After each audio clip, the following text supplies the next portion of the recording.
안녕하세요. 날씨가 추운데 또 코로나로 인해서 많이 힘들고 어렵죠. 이렇게나마 수업을 또 시작할 수 있게 된 것에 또 하나님께 감사드립니다. 우리 기도하도록 하겠습니다. 하나님, 코로나와 한파로 많이 힘들고 어려운 시기지만은 또 우리가 하나님이 주신 말씀을 공부하기 위해서 얼굴은 직접 대면하지 못하지만은 온라인으로 이렇게 수업을 합니다. 이 수업을 통해서도 하나님, 우리의 주의 말씀을 깊이 알아갈 수 있도록 도와주시옵소서. 예수님의 이름으로 기도합니다. 아멘.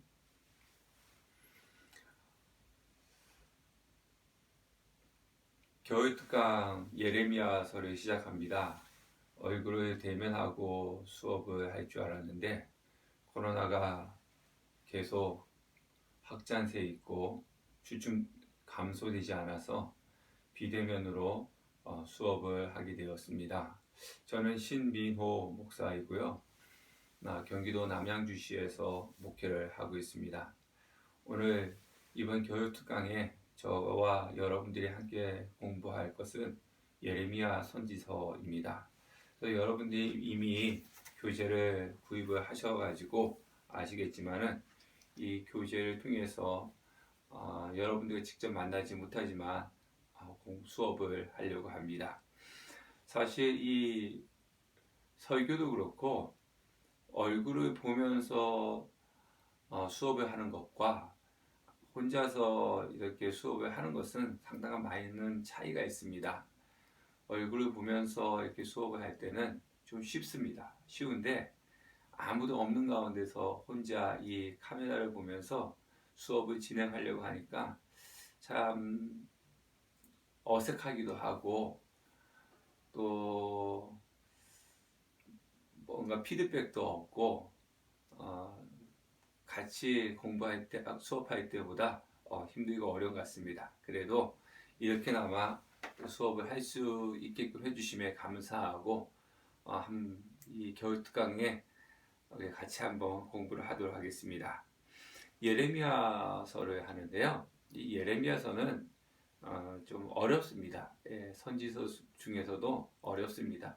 앞에서 나중에 말씀드리겠지만은 순서도 좀 일목정연하게 돼 있는 것도 아니고, 그리고 같은 내용들이 계속 반복돼서 나오다 보니까 이것을 살펴보는 것이 다른 선지서보다 좀 힘들고 어렵습니다. 그렇지만은 또 중요하고 우리가 꼭 알아야 되는, 살펴봐야 되는 말씀이기 때문에 지루할 수도 있지만 그러나 그 지루함을 깨뜨리고 우리가 공부를 했으면 좋겠습니다. 이 공부를 할 때 여러분들이 이 교재하고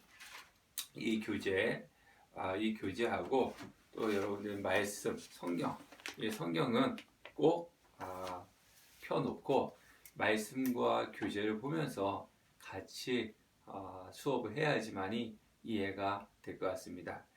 이 진행은요, 우리가 수업이 1시간 50분 수업이지 않습니까? 1시간 50분 동안 이 영상을 수업을 할 수는 없습니다. 그래서 한 50분이나 55분 정도 수업하고 한 타임하고 쉬고 또 55분 정도 수업을 하고 이런 식으로 해서 한 강의가 동영상 2개가 올라가는 걸로 하도록 하겠습니다. 그리고 특별히 여러분들 이 리포트나 시험은 없습니다. 그런데 이 비대면이다 보니까, 온라인이다 보니까 출석 체크가 참 하기가 힘들고 어렵습니다. 여러분들이 양심에 맡겨 되니까 여러분들이 출석 체크하고, 또 수업도 보면은 영상만 켜놓고 또 다른 활동을 하는 경우들이 있는데, 여러분들 그렇게 하지 마시고 그냥 처음부터 끝까지 이 동영상을 듣고 수업에 참여해 주었으면 좋겠습니다. 그렇게 하시고요. 그리고 이제 수업을 들으시다가 궁금한 점이 있다면은 저에게 연락을 해 주셔서 부르시면 될 것 같습니다.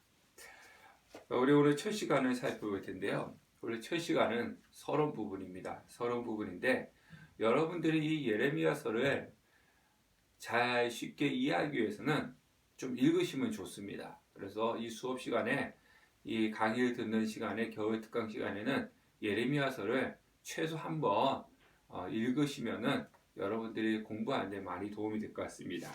자, 서론 부분을 펴보도록 하겠습니다. 교재는 21페이지입니다. 교재는 21페이지.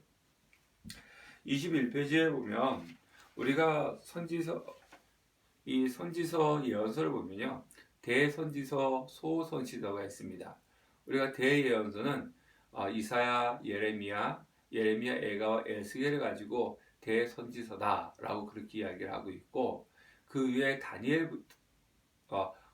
다니엘까지 그리고 호세아서부터는 소선지서라 이렇게 이야기를 하고 있습니다. 그렇게 구분을 나누고 있는데요.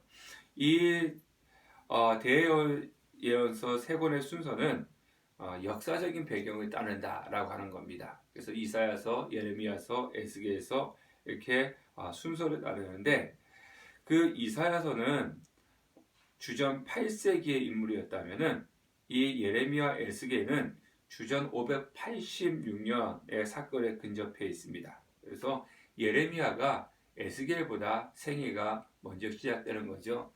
이 역사적인 배경을 우리가 살펴볼 텐데 에스겔 선지자 같은 경우는 포로로 잡혀가서 그곳에서 하나님 말씀을 받고 예언했던 선지자고 예레미야는 이 남유다가 멸망하기 이전에 활동했던 그런 선지자입니다. 그리고 이사야는 그 히스기야 왕 때 활동을 했던 선지자죠. 그래서 이 순서에 따라서 이사야, 예레미야, 에스겔 이렇게 엮어 놓은 것입니다.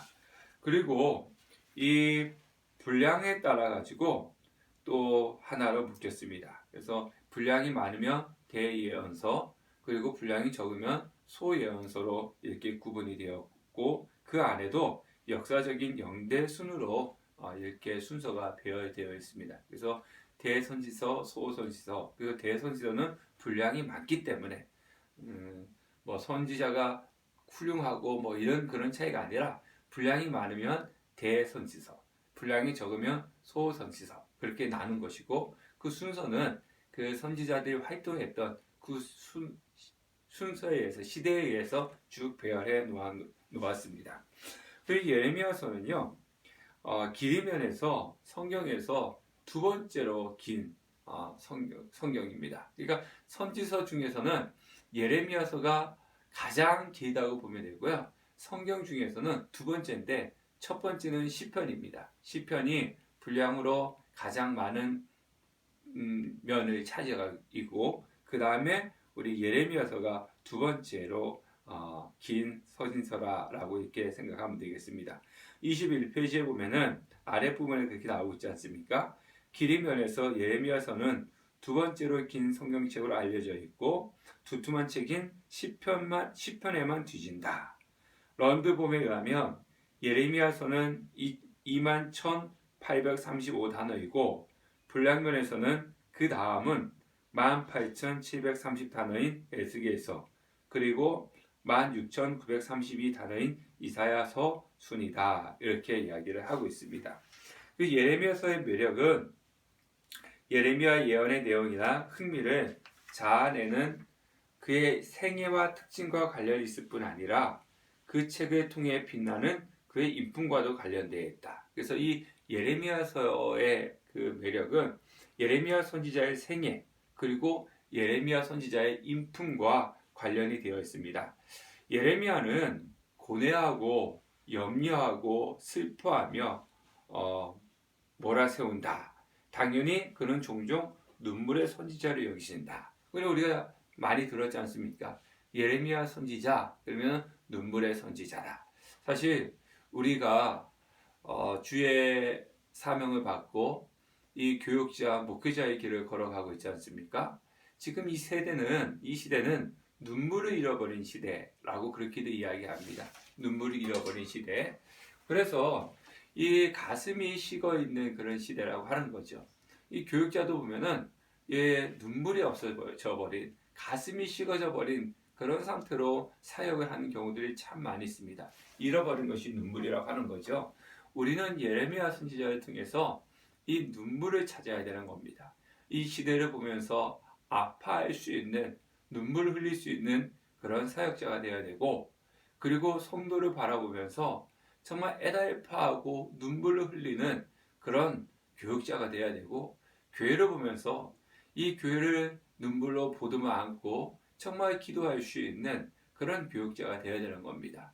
지식적으로는 우리가 예전의 믿음의 선배님, 목사님들보다 지식적으로는 많이 알아가고 있습니다. 박사들도 많이 나오고 있고, 요즘은 또 SNS를 통해 가지고 성경의 지식을 많이 접할 수가 있습니다. 근데 머리는 많이 커지고 지식은 많아졌지만 가슴은 냉랭해지고 가슴의 뜨거움이 식어져 가버린 시대인 것 같습니다. 그래서 예레미야 선지자는 정말 그 망해가는 민족을 바라보면서 눈물을 흘리면서 기도했지 않습니까? 그런 것처럼 우리도 이 시대를 바라보면서 예레미야 선지자처럼 눈물을 흘릴 수 있어야 될 것 같습니다. 지금 코로나 시대로 인해서 비대면 예배를 드리고 있지 않습니까? 그러니까 마음껏 우리가 하나님 앞에 모여서 예배를 드릴 수 없는 그런 상황이 있고, 우리가 마음껏 하나님 앞에 기도하지 못하는 이 현실을 바라보고, 또 교회가 폐쇄되는 이 현실을 바라보면서 우리는 눈물을 되찾아야 되는 것입니다. 저자의 교재 22페이지에 보면 저자와 연대 형성사가 있습니다. 그래서 이 예레미야서의 표제에 의하면 이 베냐민 땅 아나돗의 제사장들 중 hilki야의 아들 예레미야다, 이렇게 시작을 하고 있습니다. 그러니까 이 예레미야가 활동했던 시대가 요시야 시대, 요시야 왕 때부터 시작하는데요. 근데 요시야가 다스리기 전이 아몬 왕이었고, 그 요시야, 그 아몬 왕 앞이 바로 므낫세 왕이었습니다. 그러니까 아몬의 아들 유다와 요시야가 다스린 지 13년, 13년 때부터 시작을 해가지고 유다 왕 여호야김 시대, 그리고 요시야의 아들 유다의 왕 시드기야 11년까지 이 예레미야가 활동을 했습니다. 그러니까 주전 626년부터 586년까지 예레미야가 활동을 했습니다. 근데 이 예레미야서는요, 우리가 사도 바울 같은 경우도 그렇지만은 이 사도 바울이 직접 친필로 기록한 서신서도 있지만 또 다른 사람이 대필해 준 그런 말씀도 있습니다. 근데 예레미야서는 예레미야가 하나님으로부터 직접 말씀을 받은 것은 맞지만, 그러나 직접 기록하진 않았습니다. 대필해 준 사람이 있는데 그 사람이 누구냐 하면은 네리야의 아들 바룩의 도움을 받았던 거죠. 그래서 예레미야가 하나님 말씀을 받고 그 말씀을 증거할 때 바룩이 그 옆에서 직접 기록을 하였습니다. 그러니까 역사적인 부분들 우리가 좀 살펴보면요, 교재는 26페이지가 되겠습니다. 따라오고 계시나요? 제 말이 빠른가요? 잘 들리시는지 제가 모르겠습니다. 같이 수업을 하면은 좀 이렇게 묻기도 하고 질문도 하고 여러분들이 대답도 하고, 그리고 이제 여러분들 얼굴을 보면서 이름과 얼굴도 좀 알아가면서 이렇게 수업을 하면 좋은데, 지금 제가 새벽 예배 마치고 이 녹화를 하고 있거든요. 그러니까 이 방 안에 이제 저희 집에 이제 방 안에서 지금 녹화를 하고 있습니다. 그러니까 아무도 없는 가운데서 하니까 적막하기도 하고 좀 그렇습니다. 26페이지 역사적인 것을 살펴봐야 되는데요. 앞에서 제가 말씀드렸듯이 예레미야는 요시야 왕 13년째 13년 주전 626년부터 시드기야 왕 11년 주전 586년까지 활동을 했습니다. 약 한 40년 동안 활동을 했던 선지자입니다. 교재 26페이지 교재의 중간 부분에 이렇게 보면요, 주전 626년은 대단히 중요한 해였다. 이렇게 말씀하고 있습니다. 자, 이 해는 예레미야가 예언사의 출발점이었다. 그러니까 주전 626년, 즉 요시야 통치 13년째 때 예레미야가 활동을 시작했다는 거죠. 이때 왕이 요시야 왕이었고, 그리고 역대하에 보면은 이 요시야 왕이 아버지가 아몬 왕이었고 그 할아버지가 므낫세 왕이었습니다. 그러니까 이 아몬 왕과 아버지 아몬 왕과 할아버지 므낫세 왕은 하나님을 잘 섬기지 않았던 악한 왕이었습니다. 특히 므낫세 왕은요, 할아버지 므낫세 왕은요, 이 남유다 역사에서 가장 악했던 왕입니다. 참 아이러니컬하게 이 므낫세 왕의 아버지가 우리가 너무나 잘 알고 있는 히스기야 왕이거든요. 히스기야 왕이 얼마나 하나님을 잘 섬겼습니까? 히스기야 유월절, 그죠? 그리고 우상을 척폐하고 그랬던, 정말 하나님께 기도해가지고 목숨을 15년이나 더 살았던 그런 왕이지 않습니까? 그런 왕인데 그 왕의 아들이 가장 악한 므낫세 왕이었다. 참 이해가 되지 않습니다. 어쨌든 간에 이 55년 동안 므낫세 왕이 남유다를 통치하고 아몬 왕이 통치해서 거의 60년 동안 이 남유다는 하나님을 떠나서 하나님을 저버리면서 있었던 그런 시대였습니다. 그때 이제 요시아가 왕이 되고 난 이후에 주님을 찾기 시작했는데요. 성경에 보면은 요시아 왕은 8세, 8살에 왕이 되었습니다. 8살이 왕이 되고 왕이 된 이후에 8년 후에 주님을 찾기 시작합니다. 그러니까 정확하게 나이로는 16살 때 하나님을 찾기 시작하게 되는 거죠. 그리고 이 요시아 왕이 된 지 12년 됐을 때 이 예레미야 사역이 시작이 되는 겁니다. 그러니까 다시 정리를 하면요, 요시아 왕이 8세 왕이 되고 이 8년이 지나고 나서 주님을 찾기 시작했습니다. 16세 때. 그리고 왕이 된 지 12년째 되었을 때 이 요시아 왕이 예루살렘을 정화하고 이교 산당을 파괴하기 시작을 했습니다. 그러니까 12년째 될 때. 그래서 이 예레미야 사역은 요시아 왕이 된 지 13년째 사역을 시작합니다. 그러니까 요시아 왕이 8살 때 왕이 되었고요. 또 8년이 지나서 16세 때 하나님을 찾기 시작했고, 왕이 된 지 12년째 이 예루살렘을 정화하고 이교 산당을 파괴하기 시작하고, 그리고 나서 1년 뒤에 예레미야가 활동을 시작을 했습니다. 그 당시에 그 남유다와 관련되어 있는 역사를 보면요, 이 히스기야 왕 때나 므낫세 왕 때는 그 시대의 패권을 잡고 있던 나라가 누구였냐면 아수르라고 하는 그런 나라였습니다.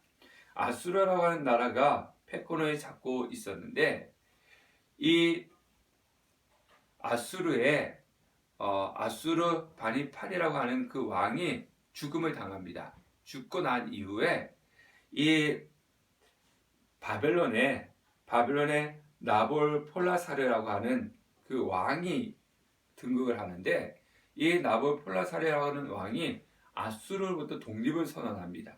독립을 선언하고 새로운 왕조를 건설을 합니다. 이 새로운 왕조가 우리가 세계사 시간에 공부하다 보면 신바빌로니아 제국이 되는 거죠. 그러니까 새로운 왕조를 건설하면서 이제 아수르로부터 독립을 하는 해가 바로 이 625년입니다. 625년. 그래서 유다는 요시아의 통치 아래 아수르에서 이제 벗어나는 그런 기쁨을 맞이하게 되는 거죠. 아수르가 힘이 약해져 가는 거지 않습니까? 그래서 아수르에서 벗어나지만, 그런데 아수르가 떠나고 난 자리가 누가 이제 힘을 키우느냐? 바벨론이 힘을 키우는 거죠. 그래서 27페이지에 보면요, 교재 27페이지에 보면 바벨론의 반역은 신속하게 결판 나지 않는다. 주전 612년이 되어서야 메대와 바벨론 연합군이 아수르의 수도 니느웨를 격파했다라고 그렇게 이야기를 합니다. 그러니까 이 바벨론과 이 메대 연합군이 아수르 수도 니느웨를 격파했습니다. 자, 격파를 해서 이 아수르가 힘이 약해지니까 하란이라고 하는 그 도시로 이동해 가지고 이미시 망명 정부를 세웁니다. 이미시 망명 정부를 세우는데요. 자, 그래서 이제 다시금 바벨론과 이제 아수르가 이제 맞서 싸우려고 합니다. 맞서 싸우려고 하는데 이제 문제는 이 남쪽에 있는 이제 애굽입니다. 자, 애굽이 그 당시에 패권을 차지하고 있는 아수르가 쇠퇴해져서 멸망을 하려고 하는 가운데 바벨론이 이제 부상이 되는 거예요. 그러니까 이제 애굽에서 이렇게 보니까 바벨론을 견제를 해야 되겠거든요. 그래서 이제 아수르하고 연합을 해가지고 바벨론하고 이제 전쟁을 하게 되어 있습니다. 그래서 이제 아수르와 바벨론이 한판 전쟁을 하기 위해서 갈그미스에서 전쟁을 하려고 할 때 애굽이 아수르를 도와주려고 합니다. 그래서 이 바로 느고라고 하는 이 바로가 이제 그 애굽에서 군대를 거느리고 이제 아수르 이제 갈그미스라고 하는 곳으로 올라가게 됩니다. 자, 올라가는데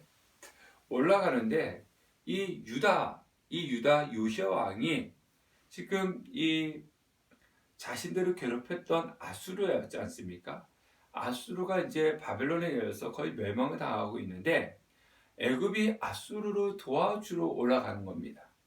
그러니까 이 요시아 왕이 볼 때 이 애굽이 올라가서 아수르가 연합해 가지고 바벨론과 전투에서 이겨버리게 되면 다시금 자신들은 아수르의 그 압제 속에 남게 되는 거죠.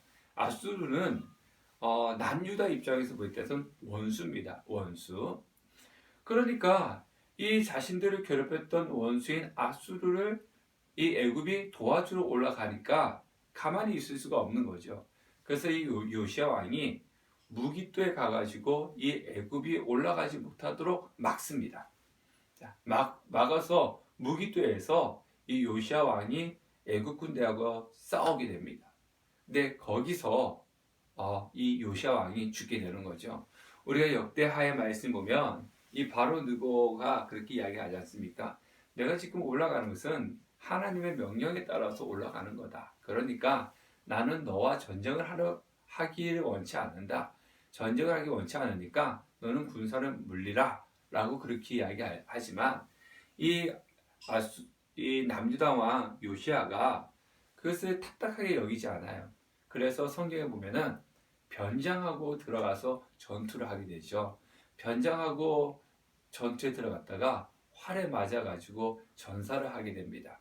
그래서 남유다가 이제 쇠퇴의 길로 접어들게 되는 거죠. 이 바로 느고가 이제 요시아 왕을 죽이지 않습니까? 죽이고 나니까 이 요시아 아들 여호아하스를 이제 왕으로 세웁니다. 여호아하스를 왕으로 세우는데 이 애굽이 아수르하고 연합을 해가지고 갈그미스에서 바벨론하고 전투를 하는데 바벨론이 이겨버립니다. 아수르하고 애굽이 지게 되는 거죠. 패배를 하는 겁니다. 패배를 하니까 이 애굽 왕 바로 느고가 패배해가지고 애굽으로 돌아가면서 이 남유다에 와가지고 이 여호아하스 왕을 폐위시키고 끌고 가는 거죠. 그리고 요시아의 다른 아들 여호야김을 왕으로 세우는 겁니다. 즉 자신의 그냥 수족의 왕으로 세우는 거죠. 그래서 유다는 애굽의 속국이 되어버리고 마는 것입니다. 자, 그래서 여호야김은 친애굽파였죠. 친애굽파였기 때문에 이 예레미야가 계속 바벨론에게 항복하라라고 얘기했을 때 그 말을 듣지 않았던 이유가 바로 거기에 있는 것입니다. 그래서 여호야김이 왕이 계속 괴롭히지 않습니까? 예레미야를 괴롭히지 않습니까? 그런 상태에 있었는데, 근데 이 힘을 키웠던 바벨론이 나보폴라 오늘 27페이지 교재에 보면요, 밑에서 네 번째 줄 보면 애굽과 여호와김에게는 유감이었지만 이번에는 나보폴라사르의 유능한 아들인 느부갓네살, 우리가 너무나 잘 알고 있는 느부갓네살이 이 군대를 이끌고 남유다를 쳐들어옵니다. 쳐들어와 가지고 주전 605년에는 이 성전 기물과 함께 유다의 젊은 귀족들 몇 명을 바벨론을 끌고 갑니다. 이때 끌려간 사람이 바로 다니엘입니다. 그래서 다니엘서에 보면 이 다니엘과 세 친구들이 느부갓네살 왕이어서 바벨론을 끌려가지 않습니까? 끌려가니까 그 귀족들을 모아가지고 바벨론에 교육을 시키지 않습니까? 그때 이 바벨론과 세 친구들이 그 바벨론 교육을 받았습니다. 귀족이었죠. 귀족. 그리고 603년부터는 이 남유다가 바벨론에게 조공을 바치게 됩니다. 그래서 예레미야서는요, 이 609년부터 예루살렘 멸망할 때까지 집중적으로 기록이 되어 있습니다. 자, 교재 28페이지로 넘어가도록 할게요. 28페이지 넘어가겠습니다. 자, 이 여호야김이 이제 그 느부갓네살 바벨론에게 이제 조공을 바쳤는데, 조공을 바치다가 그 반역을 하게 되죠. 그리고 이 여호야김은 성경에 보면은 예레미야서 나중에 찾아보겠지만은 열왕기 상하에 보면요, 이 성전에서 하나님 말씀이 발견되었는데 그것을 가지고 칼로 갖다가 찢겨서 불에 태웠던 왕이 여호야김 왕입니다. 그래서 바벨론에 반역을 하니까, 이 바벨론이 반역을 하니까 가만히 있겠습니까? 그래서 바벨론이 다시 침공을 하죠. 침공을 해가지고 여호야김 왕을 폐위시키고 그의 아들, 여호야김의 아들 여호야긴을 이제 왕으로 대신 세우게 됩니다. 대신 세우고 났는데, 또 나중에 이 느부갓네살 왕은 여호야긴을 왕에서 폐위시키고 이때 이제 에스겔이라든가 또 그 제사장들이 이제 바벨론으로 잡혀가는 거죠. 그래서 에스겔 선지자가 바벨론으로 잡혀가가지고 그발 강가에서 이제 하나님의 환상을 보는 거죠. 그리고 이제 그 에스겔서를 기록하는 겁니다. 그리고 나서 여호야긴 왕을 이제 폐위시키고, 그 다음에 이제 요시야 왕의 아들, 그러니까 여호야긴의 삼촌이 되는 거죠. 삼촌 마따니라고 하는 사람을 선택해서 왕위를 앉히는데, 남유다의 마지막 왕 시드기야 왕이 되는 것입니다. 28페이지, 교재 28페이지에 보면요, 아랫부분입니다. 느부갓네살은 여러 가지 근거에서 시드기야가 온순한 봉신이 되리라고 생각했을 것이다. 하지만 결국 주전 587년 유다 왕이 반역했을 때 이 선택마저 틀린 것으로 판명되었다. 그러니까 이 시드기야를 바벨론 왕이 세웠는데 결국은 그가 배신을 했죠. 반역을 했기 때문에. 그래서 바벨론이 쳐들어와 가지고 이 시드기야 왕 때 남유다를 완전히 멸망시키는 것입니다. 그래서 성경에 보면은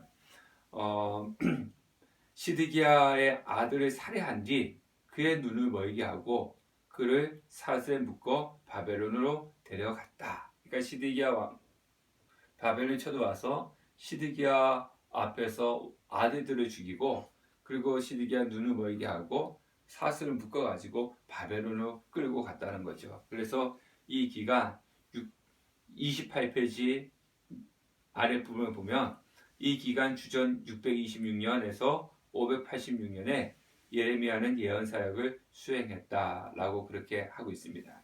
그래서 이렇게 멸망을 하고 난 뒤에 이제 그 땅에 그다야를 세우고 바벨론 수비대를 남겨두죠. 그런데 그 남아있는 사람들 중에서 이스마엘이라고 하는 사람이 암몬의 지원을 받아갖고 그다야를 암살을 하게 되죠. 암살하게 돼서 또다시 그 바벨론의 침공을 받게 되는 겁니다. 그때 이 남아있는 사람들이 예레미야를 애굽으로 끌고 가게 되죠. 그렇게 돼서 이 예레미야 죽음이 어떻게 되었는지는 이 책에서는 알 수가 없습니다. 이것이 이 예레미야 서가 쓰여지던 그 시대적인 상황입니다. 그래서 요시야 왕부터 시작해가지고 남유다 마지막 왕 시드기야 때까지, 그래서 이 남유다가 멸망하는 것을 바라보았던 선지자가 바로 예레미야고, 이 멸망하는 가운데 끊임없이 하나님의 말씀을 증거했던 선지자. 그렇지만은 그 어느 누구도 예레미야 이 충고의 말씀에 귀를 기울이지 않았던, 오히려 그렇게 하나님의 말씀을 증거한다 해가지고 더 핍박을 받았던 선지자가 바로 예레미야 선지자입니다. 자, 교재를 보도록 하겠습니다. 교재 30페이지입니다. 교재 30페이지.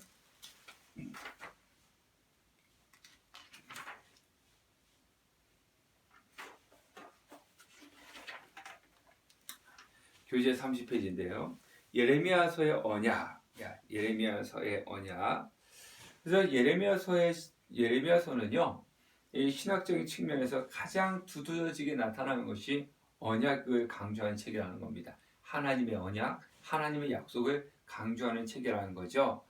31페이지에 보면요, 언약은 두 당사자 사이의 관계를 묘사하는 법률 용어다라고 이렇게 기록하고 있습니다.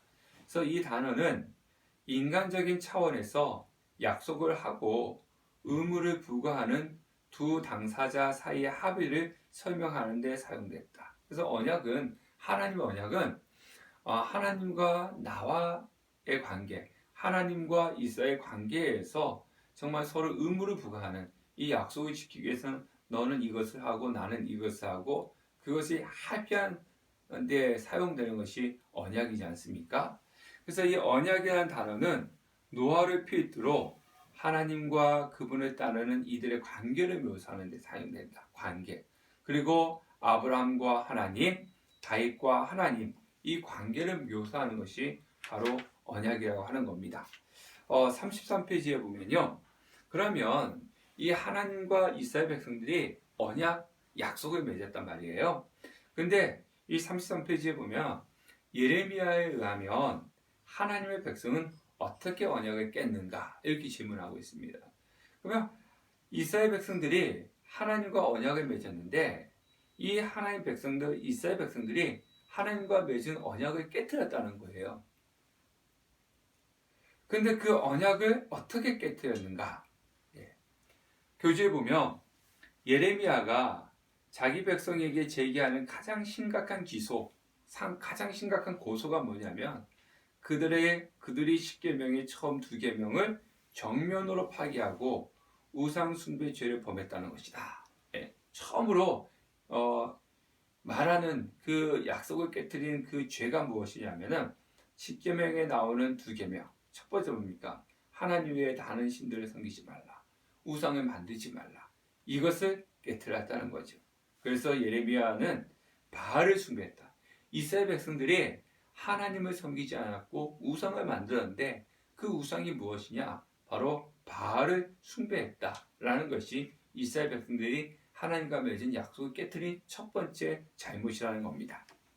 자, 33페이지 밑에 부분 보면요, 그러나 하나님의 백성은 다른 방법으로도 언약을 깼다.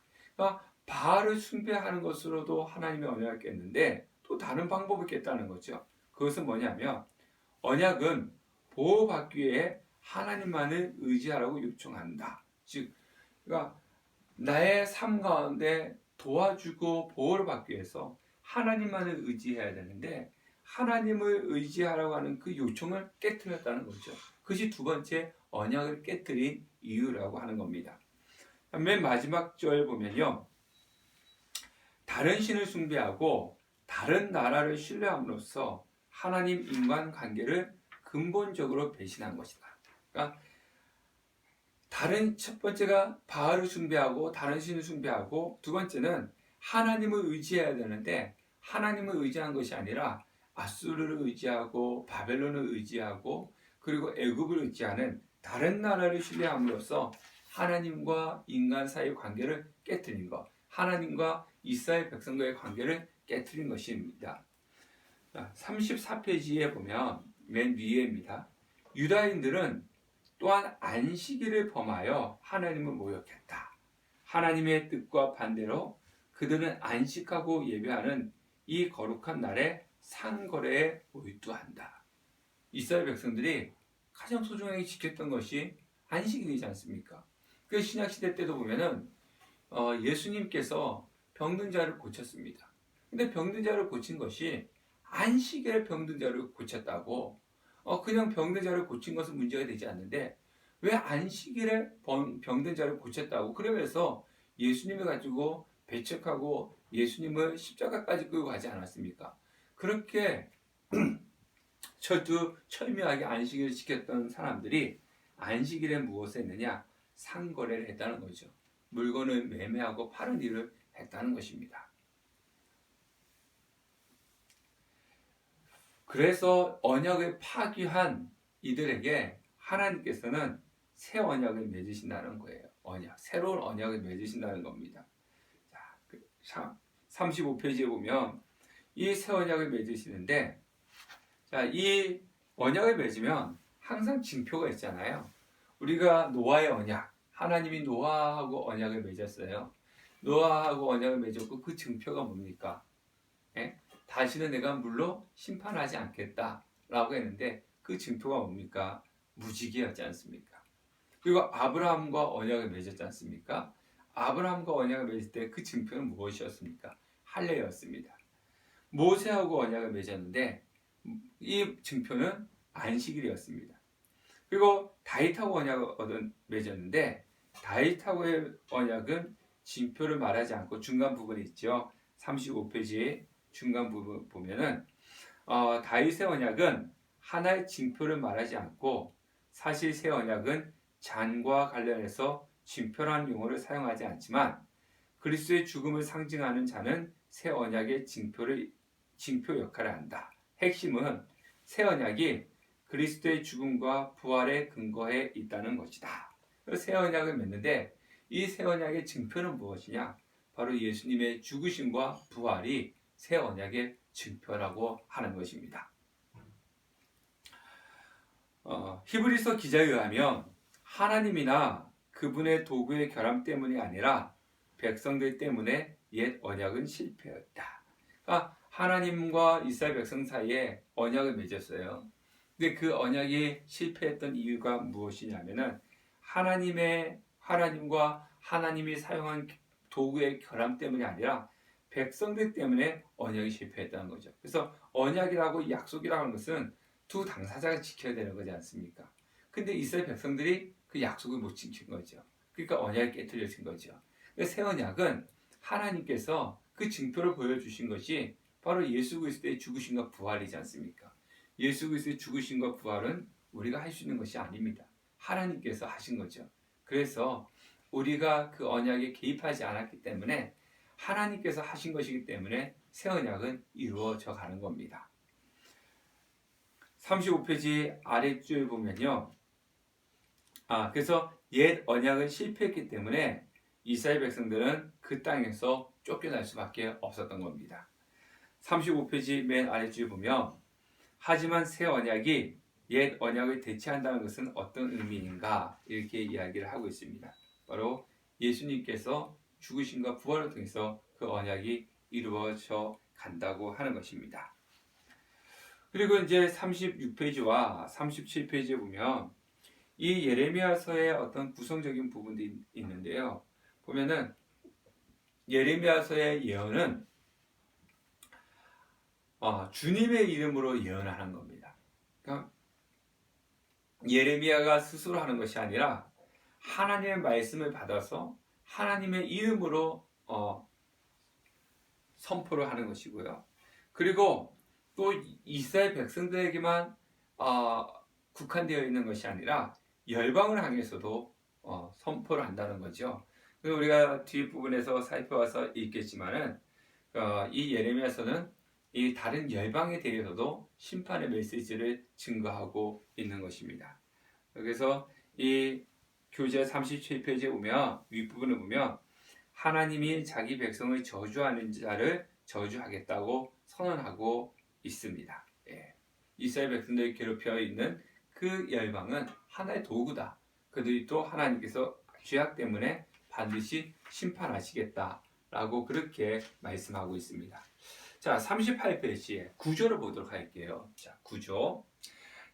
제가 앞에서도 잠깐 말씀드렸듯이 예레미야서는 좀 읽기가 힘들어요. 예, 어려운 책이라고 얘기하는 게 뭐냐면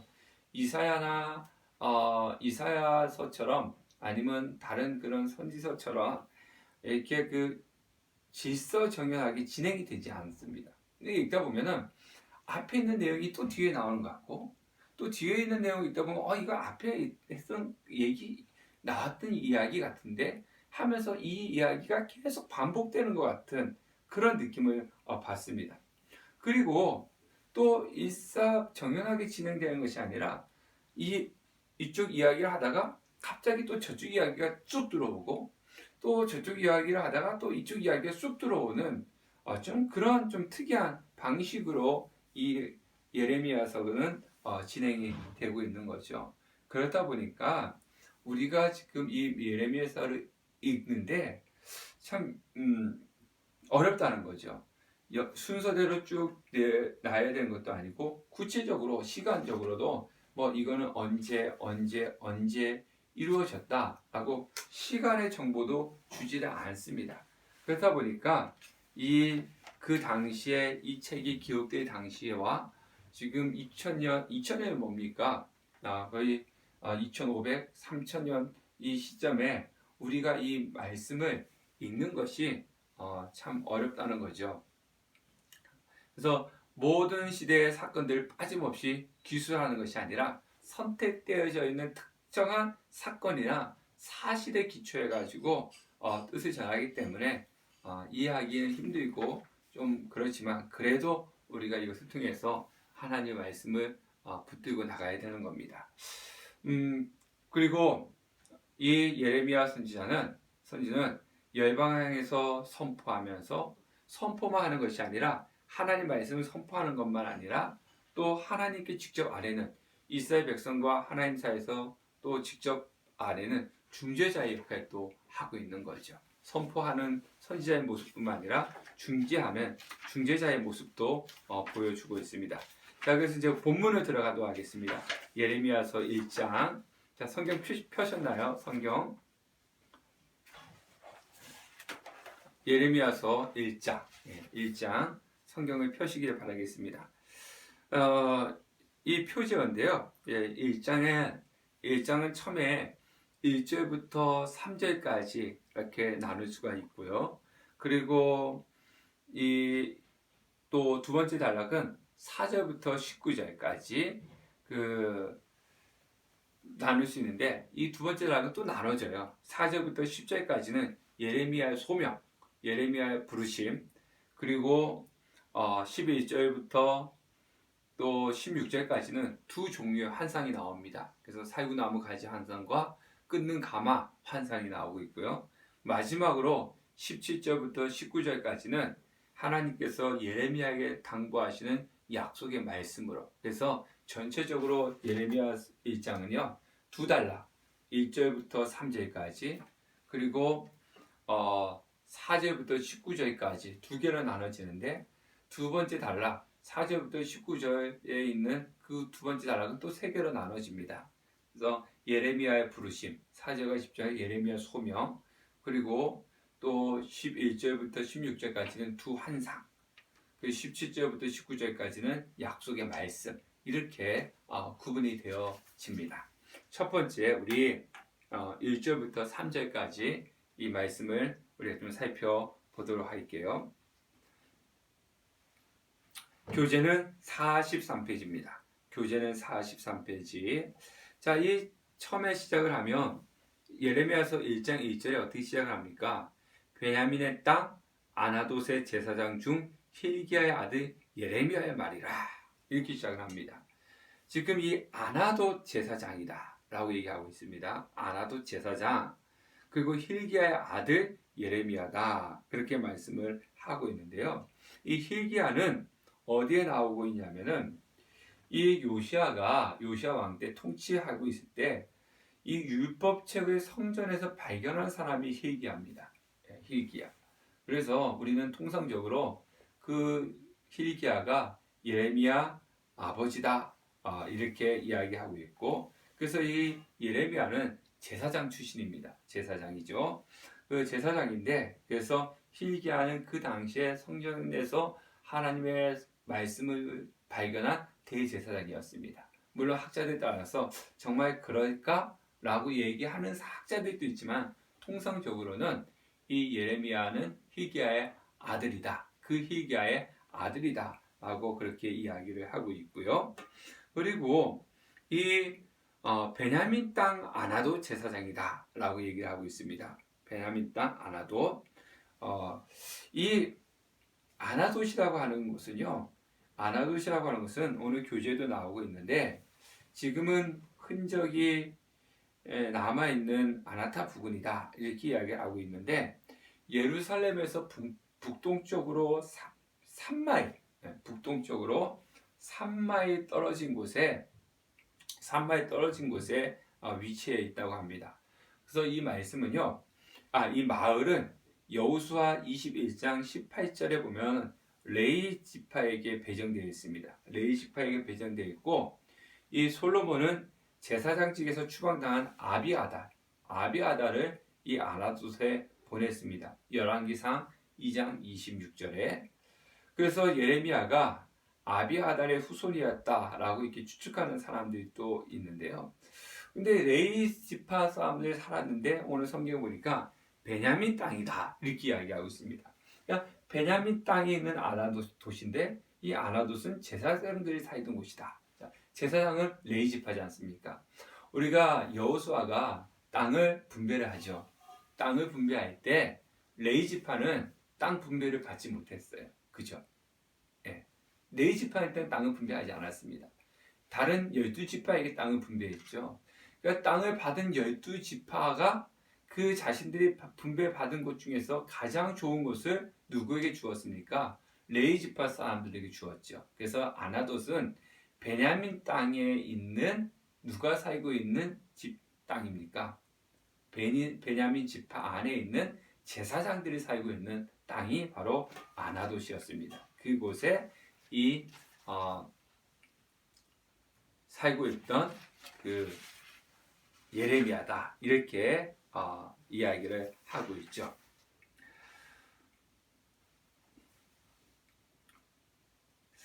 자, 44페이지에 보면요, 앞에서 제가 역사적인 것을 살펴보면서 이야기했는데 2절 말씀 보니까 아몬의 1장 2절입니다. 아몬의 아들 유다 왕 요시야의 다스린 지 13년에 여호와의 말씀이 예레미야에게 임하였고, 그렇죠? 제가 앞에서 말씀드렸죠.